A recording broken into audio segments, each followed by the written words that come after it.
Hello. All right.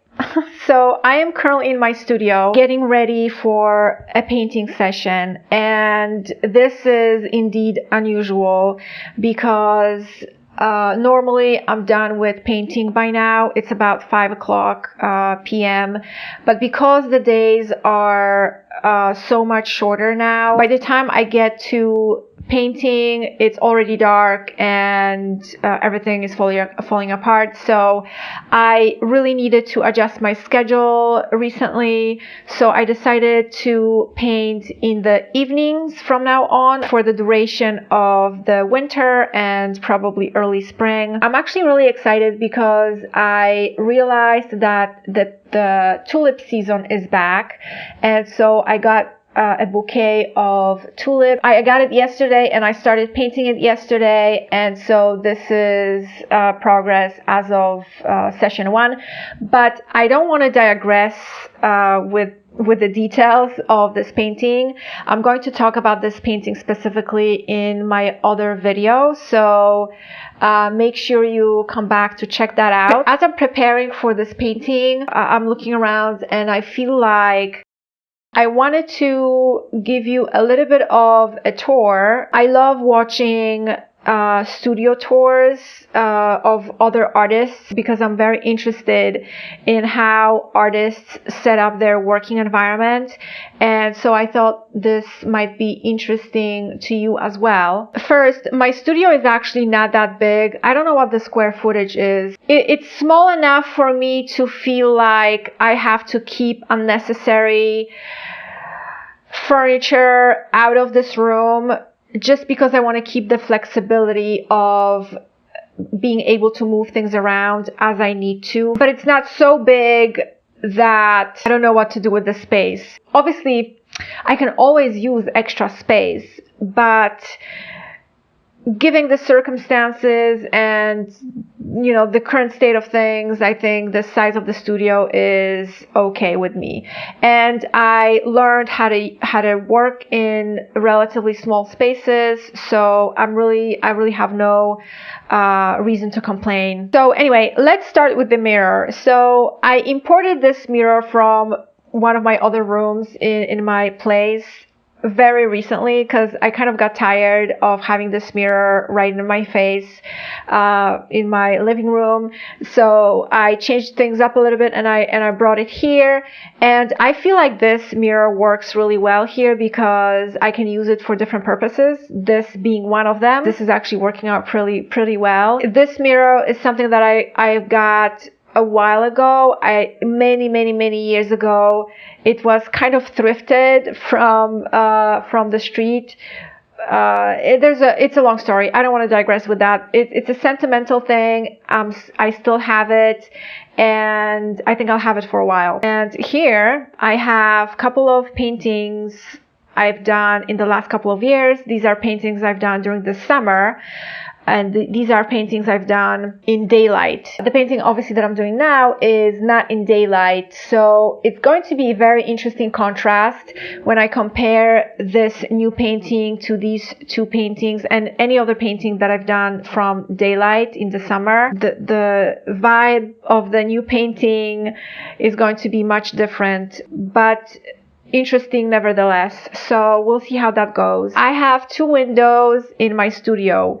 This window is facing east. This is the very first time I'm using this window for painting. And I have another window. This window is facing north. In the summer, this is actually the window that I use the most. For some reason, I feel very comfortable painting next to that window and setting things up on that window. So this is actually the window that I use for these 2 paintings. So here's my palette. I usually set up my palette right next to the painting. So right now I have room light on, which is relatively warm but not too warm. Also, I have this easel light. This light is definitely daylight.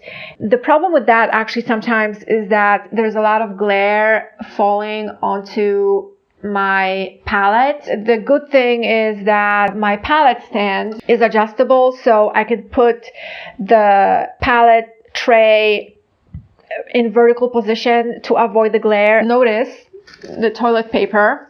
I use toilet paper during painting all the time, and this is because I feel like toilet paper is the most efficient thing to use for wiping off brushes. It's thick enough to grab the paint off of the brush, and it's soft enough for me to feel really comfortable when I do it. And also the nice thing about toilet paper is that it's small and compact. You can continuously roll the paper down and keep wiping off the brushes as you paint. And basically the main reason I like it is that I'm never distracted by having to get another piece of something to wipe off my brush, and so I don't have to disturb what I'm doing with the right hand in order to get a fresh piece of sheet to clean the brushes, which is usually what used to happen when I used the regular paper towels. So the regular paper towels, the problem with that is that they are very bulky, very big, rough in texture, and very thick. I really felt like I was wasting a lot more paper that I had to because of all those attributes. So I found toilet paper to be most efficient for wiping off the brushes. So for now, I think I'm going to be using this solution for a while until I find something else that proves to be better. I must admit that I do need a better solution for storing garbage during painting. So here I have all the toilet paper that I've used up so far, and dirty palettes and all of that, and dirty wipes and stuff like that. This is not the safest solution. I realized I should have some metal container to hold all these things up, and I promise I'm going to work on that. But in the meantime, don't copy this, okay? Because this is not safe. I am right-handed. I hold my brush in my right hand at all times, and so whatever things I need during painting always have to be on my left side. This is the messiest thing in my studio, and I decided yesterday that I have to fix it because I realized I am wasting a lot of time on trying to find tubes of paint that I need in order to replenish some of the paints that I've used up on the palette. And every time I try to look for paint here, I experience this phenomenon. The paint is right in front of me, but for some reason I cannot see it. And so I keep doing this, and I keep looking for the paint tube, and I can't find it, and 2-3 minutes pass by and I still can't find it, and I start getting irritated a little bit. And so you can imagine during painting of this size, I run out of paint pretty frequently on my palette, and so I do this a lot. And so I promised myself that I have to come up with some kind of a solution, a better organization of these paint tubes going forward. And I do have some ideas. I also promised myself that whatever I come up with has to be within the vicinity of this paint box, because this paint box is really practical and it's very functional. It's specifically designed for holding paint. So I really want to keep this paint box no matter what I do to fix this. Within the box here, I do keep a container that contains the paint brush cleaner, and I usually keep it, when I'm done with painting, I lock it so that the fumes don't get away. But during painting, I unlock it so that I can uncover the lid and clean the brush. Since I got into the habit of cleaning brushes during painting, that just made a big difference in the quality of my paintings, I would say. Also, in this box, I have brushes, and I must admit the way these brushes are set up here is not as professional as I would like it to be, but for now, this will have to do. I also have to admit that I have to take better care of my brushes. Right now, after each painting, what I do is wrong, and what I do is I just dip my brush into the solution skin and wipe it off with the paper, and that's it. I leave it like that. Ideally I should like store it maybe in this oil medium that I have to soften the brushes up for the next painting session.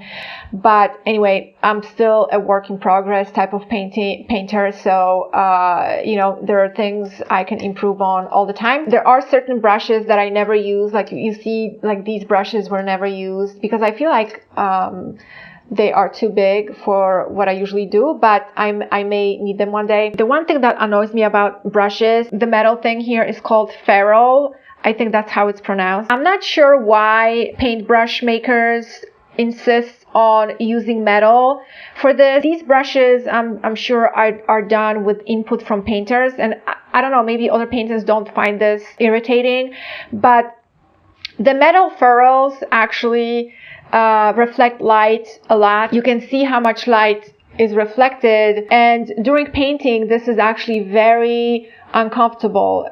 It's very annoying when the light reflects off of this metal thing.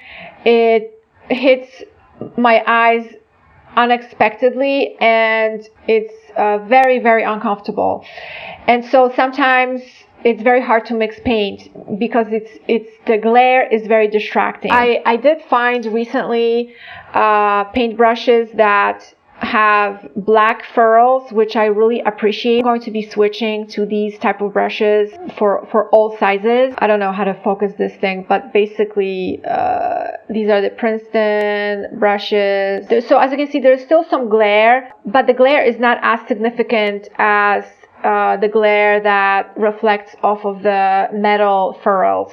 So yeah, I prefer these over the others, and I wish that brush makers really switched to some kind of a matte solution for the ferrules. So that was maybe like almost a rant, so forgive me for that, but I needed to get this off my chest. So now I want to talk about this little piece of furniture. It used to be in my living room, serving me as like a little table for tea or coffee or whatever, but I decided to repurpose it because it's really slick. It doesn't take up a lot of space, it's lightweight, and I can move it freely around my studio whenever I want to. It's really cool. It has this little drawer, and also it's tall enough for me not to have to bend up and down even if I stand. I really hate bending up and down when I paint. And another thing that's cool about this furniture is that it has this little tray that pulls out. Sometimes I use it to put my drink.